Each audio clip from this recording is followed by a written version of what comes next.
Like and subscribe. एक शहर में आलोक रहता है और आलोक एक बड़ा बिजनेसमैन है। आलोक की एक बेटी है जिसका नाम नेहा है। आलोक की पहली पत्नी की कैंसर के कारण मृत्यु हो गई। अब आलोक ने दूसरी शादी रचना से की है। रचना आलोक और बेटी का बहुत ध्यान रखती है। रचना सुबह सुबह आलोक के लिए बेड टी लेकर आई। अरे रचना, तुम हम दोनों का ख्याल रखती हो, अपना भी ख्याल रखा करो। आप दोनों के सिवा है ही कौन मेरा। अरे थोड़ी देर तक सुझाया करो, चाय वगैरह मैं ही बना लिया करूँगा। अरे मैं तुम्हें बताना ही भूल गया, मुझे 1 महीने के लिए विदेश जाना है। तुम अपना और नेहा का ध्यान रखना। पर हम दोनों 1 महीने तक कैसे रहेंगे। मैं रोज़ाना वीडियो कॉल करता रहूँगा। हाँ, मुझे भी कुछ काम था। ये नेहा के स्कूल का फॉर्म था, इस पर आपके साइन चाहिए थे। अरे तुम इतनी सफाई क्यों दे रही हो, मैं तुम पे विश्वास करता हूँ। लाओ, बिना पढ़े ही साइन कर देता हूँ। अरे पहले पढ़ तो लो।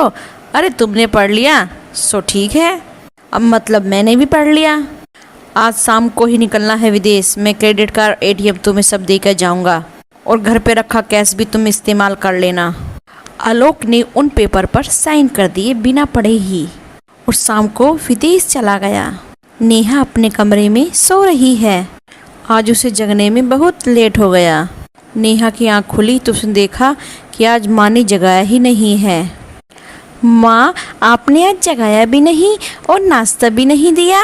हाँ हाँ, तेरी सेवा ही में तो लगूंगी मैं, क्योंकि तू ही कहीं की महारानी है ना, जो हर सुबह जगा कर तुझे नाश्ता कराऊं। आई कहीं की चल के। माँ, सब ठीक है ना।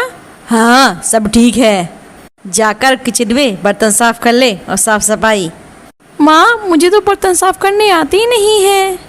मांजने नहीं आते तो बर्तन में खाना कैसे आता है तुझे। चुपचाप जा और सारे बर्तन साफ कर दे। चल उठ जल्दी से। और हाँ, मुझे बिल्कुल चमचमाते बर्तन चाहिए, समझी, वरना मुझसे बुरा कोई नहीं होगा। आज माँ को क्या हो गया है। माँ मेरे साथ इतना अजीब और गंदा बर्ताव क्यों कर रही हैं, कुछ समझ नहीं आ रहा है मुझे। चलो मैं जल्दी से बर्तन धो देती हूँ, बर्तन नहीं साफ करे तो न जाने क्या करेंगी। नेहा किचन में जाकर जैसे तैसे कर कर बर्तन साफ करती है और उसे अपने मम्मी पापा की बहुत याद आती है। नेहा ने बर्तन साफ किए और अपने कमरे में चली गई। दोपहर को नेहा को भूख लगी और वो रसोई में गई कुछ खाने के लिए। उसने देखा कि रचना सोफे में बैठी है और टीवी देख रही है।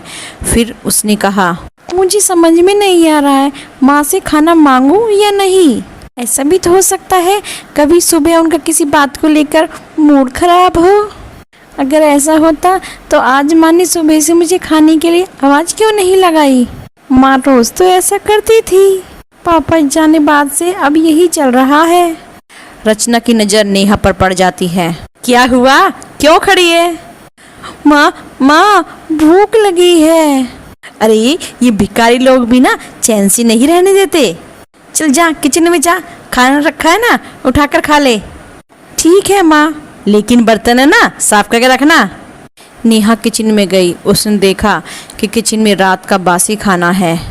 नेहा को माँ के पास जाने की हिम्मत नहीं हुई और उसने रोते रोते वही बासी खाना खा लिया। इस प्रकार 1 महीना बीत गया। आखिरकार आलोक के आने का समय हो गया। रचना बेड पर बैठकर इंस्टाग्राम चला रही है। आलोक आज पूरे 1 महीने बाद घर आया, लेकिन रचना, उसने आलोक को इग्नोर कर दिया। रचना, तुम मुझे ऐसे इग्नोर क्यों कर रही हो। अरे भाई, मैं 3 दिनों बाद घर आया हूँ, क्या तुमको खुशी नहीं हुई। अरे मैं समझ गया, मैं वीडियो कॉल नहीं कर पाया ना, इसलिए गुस्सा हो मुझसे। रचना, मैं बहुत टेंशन में था, अब आ गया हूँ ना। अरे इतने पागल क्यों हुए जा रहे हो, इतना शोर क्यों कर रहे हो।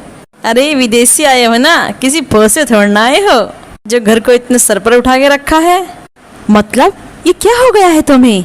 मैं इतनी टेंशन में हूँ फिर भी खुश होने की कोशिश कर रहा हूँ और तुम मुझसे ऐसी बात कर रही हो। अरे मैं अपने दोस्तों के साथ व्यस्त हूँ, सभी इंस्टाग्राम पर चैट कर रहे हैं। रुको, अभी बाद में बात करते हैं। रचना अपने फोन पर लग जाती है। आलोक गुस्से में अपने कमरे से बाहर निकल आता है। नेहा बाहर खड़े होकर सारी बात सुन रही है। वो नेहा पूरे महीने में जो भी घटना हुई है सारी बातें अपने पापा को बताती है। आलोक अब बुखार से तड़प रहा है, लेकिन उसका ध्यान नेहा रखती है। रचना उठकर भी नहीं आती। क्या हुआ पापा, आप किस टेंशन में हो? बेटा, अब तेरे अलावा कौन है सुनने वाला? हमारी कंपनी डूब गई और हम पर बहुत कर्जा हो गया। कोई बात नहीं पापा, आप टेंशन मत लो, सब ठीक हो जाएगा। नेहा आलोक का अब और भी ज़्यादा ध्यान रखती है। नेहा अपने लैपटॉप में ऑनलाइन क्लासेस ले रही है। आलोक भी वहीं बैठा है। तब देखो, तब इंटरनेट ख़त्म करती रहती है। किचन में काम पड़ा है ये भी नहीं कि उसको देख ली जाकर, क्योंकि तेरे बाप ने ही तो करवाया है रिचार्ज, इसे लगे पड़ी है लैपटॉप पर। रचना, ये कौन सी तमीज़ है बच्चों से बात करने की? रिचार्ज मैं नहीं कराता तो कौन कराता? और अभी ये घर भी बेच रहा हूँ मैं।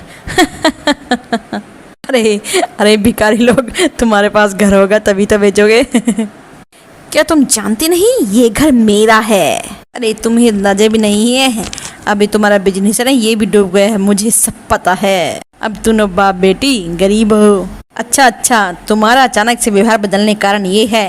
अरे अच्छा हुआ तुम्हारा असली चेहरा मेरे सामने आ गया। तो सुनो मैडम, अरे जिस दिन तुमने मुझसे साइन कराया था ना पेपर, मुझे पता था वे पेपर मेरी प्रॉपर्टी के हैं।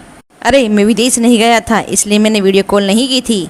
तुम्हें बताना चाहता हूँ कि मैं घर भारत सरकार को पहले ही गिरवी रख चुका हूँ और अब तुम्हारे पास कुछ नहीं है।